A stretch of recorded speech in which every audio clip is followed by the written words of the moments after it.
即马咱公修上第一话要来读圣经，今日要读的圣经有2段，第一段是旧约马拉基书1章1到5节。先咱掀开圣经，也是看头前的投影片来做伙读，请耶和华牧师的推托中马拉基传予以色列的我有听你，总是恁讲，你伫什么事听我？耶和华予以色列无雅各的兄吗？总是我听雅各。万分以色，互伊的山荒废，用伊的业交互旷野的山角。不过，咱现在虽然毁坏，还阁要到毁荒的所在。万军的耶和华安尼讲：因要起伊，我要废伊，人要称伊做罪恶的境界。做耶和华永远受气的百姓，因要亲目看去，也要讲，伫以色列境界外面，耶和华主做我。第一章，启示世界，互见那信伊人袂沉沦，袂得到永活。伊也这个讲到安尼，咱即马今仔愿上帝祝福听伊话，佮照伊话来行的人。今仔日是耶和传道要甲咱分享信息，主题是上帝无变的听。咱将下面的时间交互耶和传道。弟兄姐妹，大家平安。今天来参加，透过厚朴教会的邀请。那我们一心教会来到姐妹教会，在座的人数应该是我们一心村1/4的村民了啊。那原本的设定应该人数不会很踊跃哦。那还好他们都看重今天的服事，所以来到我们的姐妹教会了哈。姐妹教会。那刚刚我们领受我们教会所献的诗歌，可能大家对第一首诗歌并不是很熟悉。其实这第一首诗歌是我们泰雅族的古调了哈，就是透过耆老对于他所看重的，对于他的后代，对于曾经帮助过的人。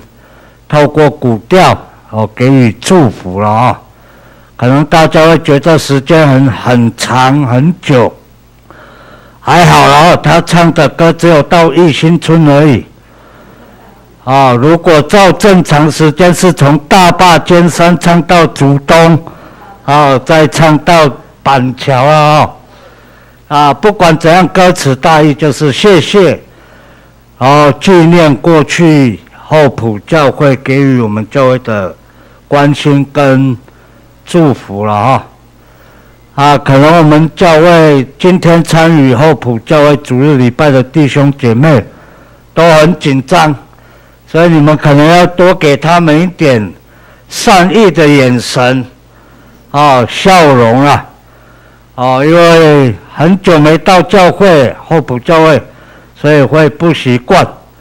也有可能是因为在山上礼拜很舒服有虫鸣鸟叫，还有自然天然的冷气所以他们好像都没办法放松自己所以更需要大家的善意的眼神或者是笑容了时间过得很快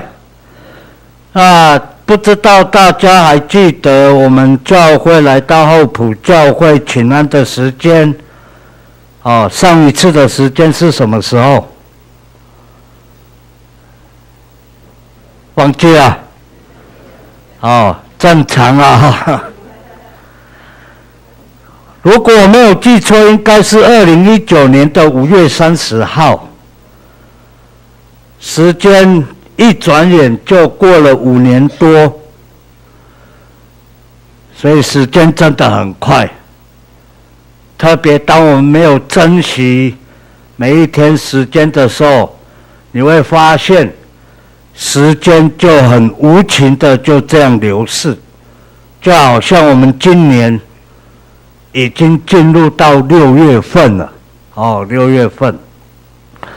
那在这5年多岁月的时间当中，其实我们都共同经历了很多的事件简单的整理，我们共同所经历的事件，大家最有印象的就是新冠状病毒的疫情啊。这个疫情导致我们现在还是都戴口罩，都戴口罩。可能共同经历的事件有台湾的选举、立委跟总统，然后呢，再来就是有印象的，就是发生在4月3号的有感地震，有感地震等等。也或许很多人也在这一段时间里面，我们所熟悉的亲人也都短暂的离开我们，安息主怀。像我们的民营长老，像我们的一些弟兄姐妹，也很多都在这时间里面都安息主怀，短暂的离开我们。不管什么样的环境，当我们从信仰的眼光来看，我只能说，从我们所共同经历的这一些事件，可能事过境迁，人心有所改变，但是上帝的爱总是不改变。今天我要分享的题目是上帝不变的爱。在非洲的加纳共和国，有很特殊的规定。这个规定呢，是针对选择婚姻结束的夫妻所定下的规定了。当一对夫妻他们决定要结束自己婚姻关系的时候，他们必须要穿着当时结婚的礼服，到相关规定的机关才能够去办理婚姻的解除了，有这样的规定。可能这样的规定对我们生活在台湾的人而言，婚姻关系要解除很简单，你只要双方找到几位见证人，就可以轻易的解除这个婚姻关系了。但如果对台湾人而言，对加纳共和国的这种离婚规定，可能我们很难去理解。可是事实上，在加纳共和国有这样的规定，其实是有它的意义跟目的。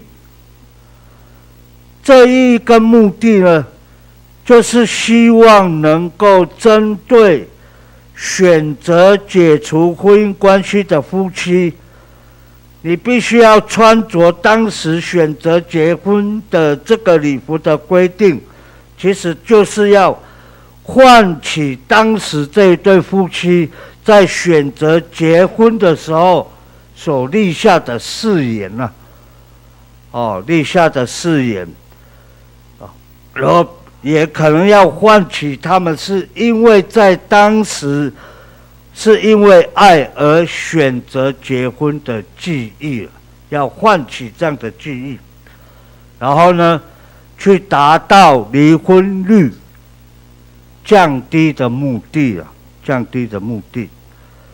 那么这样的规定是不是真的有达到降低离婚率？我不知道。因为我不是加纳共和国的官员呐，但是确实有这样的规定。但从这样的规定里面，我们最起码可以知道的是，当一对夫妻选择离开的时候，分离的时候，最起码他们不是带着仇恨，不是带着仇恨。当然，也透过这样的例子，也让我们可以去思考，共同的审视，什么才是真正的爱？什么才是真正的爱？真正的爱应该就如圣经所言，是不轻易改变的。真正的爱应该是永不止息的。弟兄姐妹，当我们在从事自己的生活历程时，其实我们会发现，人的爱确实容易因为内在或外在的因素而有所调整，甚至改变。所谓的内在，指的就是可能是你个人的个性、教育程度、习惯或年纪的成长，而外在指的就是生活环境所承受的种种因素了。在这内在外在的冲击下，就容易使我们的爱有所调整，甚至是改变。好像文言文就举一个例子来说，一对夫妻，他们原本相爱，可是在相处生活一段时间以后，很可能就会因为个性的不同、习惯的不同而选择分离了。当然也有可能会因为外在的因素，例如经济压力、生活压力、理念的不同而选择分离。这种例子不单单只是发生在夫妻之间，有可能是在家庭、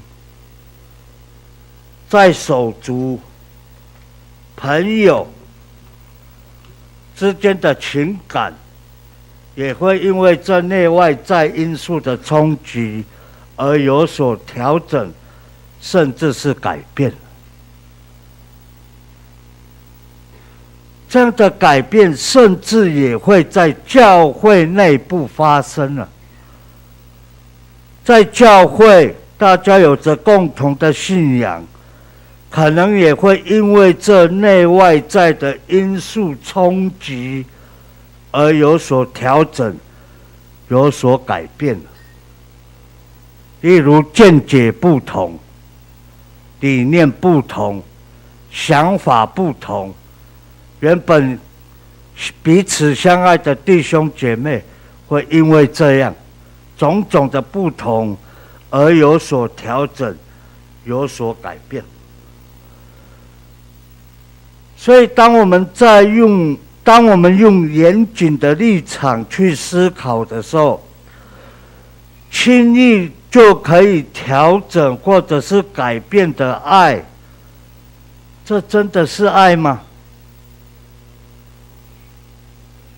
今天的经文记载在马拉基书的第1章1到5节。这个经文的背景是在说明第3次被掳归回的以色列人，他们质问耶和华的爱已经有所改变，甚至质疑上帝说他的爱已经远离以色列的百姓，所以导致他们被强国欺压，然后生活变贫穷，没有尊严。但事实上，以色列百姓被掳的原因，其实不是因为上帝不爱他们，而是因为他们所犯的罪孽，使得他们与上帝的关系破裂，导致他们被掳。所以在经文的第2节下半段，经文下半段的经文记载说，以色列民向上帝说什么？以色列民向上帝说：“你在何事上爱我们呢？”上帝面对以色列民的质问，上帝是怎么回应的？上帝如此回应以色列民说，在经文的第2节上半段，上帝向以色列民说：“我曾爱你们啊。”上帝的回应不只是如此，他也从以扫跟雅各被神祝福的例子，作为对以色列人的这个回应。我们知道以扫跟雅各是什么关系？兄弟哈。那按照以色列人的长子被祝福的规定，上帝的祝福应该是在以扫的身上。因为什么？因为他是长子啊。那后来这个以扫娶了这个外邦人为妻，然后导致家庭种种的冲突发生。就是以扫的后裔，就是现在的以东人啊。以东人。那这个以东人呢，他们也是以色列人的世仇，因为以东人曾经联合巴比伦人攻打自己的兄弟犹大国。那上帝的眼界确实长阔高深，这就是为什么上帝不祝福这个以扫。原来从后面来看是这样的原因。最后上帝的祝福却是临在以色列人的祖先，谁？雅各。如果我们对于创世纪了解，其实雅各的能力不足他的哥哥以扫啊。因为以扫很会什么？很会打猎。所以他深受父亲以撒的疼爱。这有点像我们原住民过去的生活一样。很会打猎的呢，就容易受到族人的称赞跟敬仰啊。很会打猎的人，容易就受到部落族人的敬仰跟尊敬。那相反的雅各却比较属于文静，可是上帝的祝福却临在雅各的身上，就是以色列人的祖先。这意味着什么？这意味着上帝对以色列人的爱。弟兄姐妹，上帝的爱事实上是不改变的，并不像以色列人对上帝的质问说：“你还爱我吗？”上帝的爱是不改变，特别这样的爱对于他所拣选的以色列人而言，上帝的爱更加疼惜以色列人。以色列人之所以认为上帝的爱有所改变，其实是有原因的。主要就是因为他们只看到自己的境遇，例如亡国、贫穷、被外邦人欺压，但是却不看见自己的罪孽跟不洁净。事实上，这样的情况也好像我们现在的人一样，当我们的生活陷入困境、煎熬，或者是在生活的种种压制之下，我们就会对神有所冷漠，甚至是怀疑神是不是已经不爱我，是一样。上帝的爱是不改变的，也因为这样不改变的爱，使得上帝不断的包容我们，然后怜悯我们。甚至这样的爱，从原本对于他所拣选的以色列民，更是扩展，甚至是发挥到极致，对象也针对相信他的人，相信主的人。经文的第二处约翰福音3章16节说什么？现代中文译本的经文记载说，上帝爱世人，甚至将他独一的儿子赐给他们，就是赐给我们，叫一切信他的人不至灭亡，反得永生。阿们。上帝的爱原本是从他所拣选的以色列民，但这样的爱后来他扩展，甚至是发挥到极致，针对所有相信主的人。上帝的爱同样的也凝集在信他的人身上。上帝的爱是不改变，上帝的爱也没有所谓内外在因素的冲击而有所改变。也因为上帝不改变的爱，让我们知道，原来这才是真正的爱。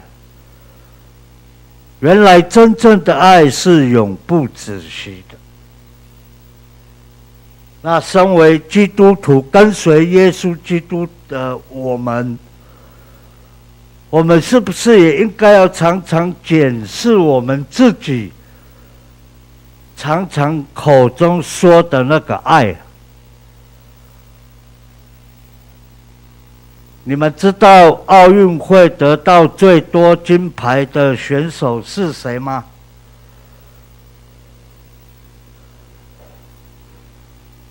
知道吗？不知道。奥运会得到最多金牌选手的就是被称为游泳怪物的美国这个游泳选手费尔普斯啊。按照目前的记录，他总共得到了23面的金牌，3面的银牌跟2面的铜牌，所以这个得到奖牌的这个记录，是他到现在仍然保持得奖最多的选手。可能当我们在看到他得到那么多的这些奖牌的时候，我们会觉得他的生活应该光鲜亮丽。但事实上，在他的生活当中也曾经经历过黑暗的时候。2016年，他曾因为酒驾、吸毒，然后陷入生命的幽谷，甚至是甚至绝望，想要自杀。但是他有一位基督徒的朋友，这个朋友刚好也是美式的足球明星。当他知道他的生活环境是这样的时候，他对他不离不弃，不断的关心他，帮助他，甚至是呢，还带他去做心理治疗，然后甚至是向他做见证。从这不离不弃的爱，不离不弃的关心，也让这个原本绝望想自杀的菲尔普斯感受到了爱跟关怀。也因为这样，他同时经历了，也因为这样，他同时也认识了上帝了。所以在他自己的见证里面说到，所幸我有这一位基督徒的朋友，对我的关心，对我的爱不离不弃。这让我真的相信，原来有一个力量远超过于自己，并且也让我知道，我的生存在这个世界原来是有目的的，有一个目的。所以他重新检视自己的力量和信心之后，他的游泳是为了上帝而游泳，甚至是他所得到的之后得到的任何的奖牌，他都说这都要归荣耀于上帝。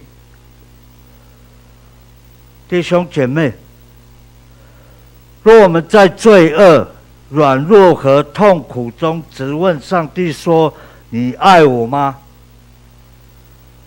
我们必须要肯定、相信，上帝就是爱，而且是永不止息的。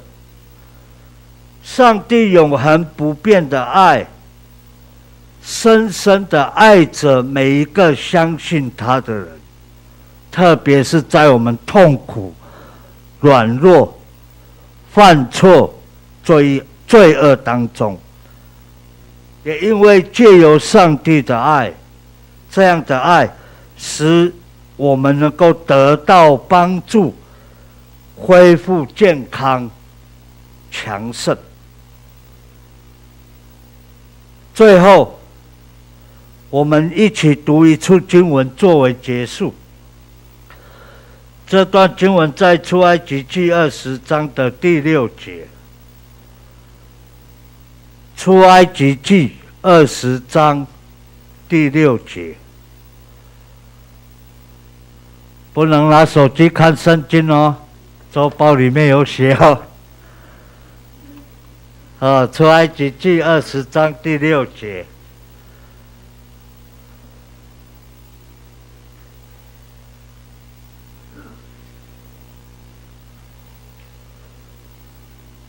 上帝是守约的，我们一起来读这一段经文。上帝是守约的，信实的慈爱上帝，他的话就是诚实和真理，带有权柄和行动。他如此说：爱我、遵守我命令的人，我要以慈爱待他们，甚至到千代子孙。未来的时间还是会很快的度过，我们也会再次的共同经历许多的事件。在这一些事件里面，多半都是让我们很痛苦的，多半都是让我们烦恼的。当我们在这样环境的时候，不要忘记，上帝的爱永不改变。我们的爱也应该学习像上帝一样，不轻易的改变，甚至是调整。因为唯有爱，才能够帮助我们胜过我们所面对的任何环境。我们一起祷告。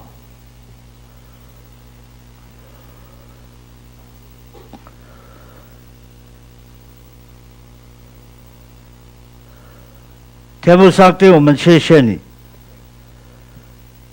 你的爱是不改变的，也因为这不改变、永不止息的爱，使我们在软弱、痛苦当中得到你的疼惜，得到你的帮助。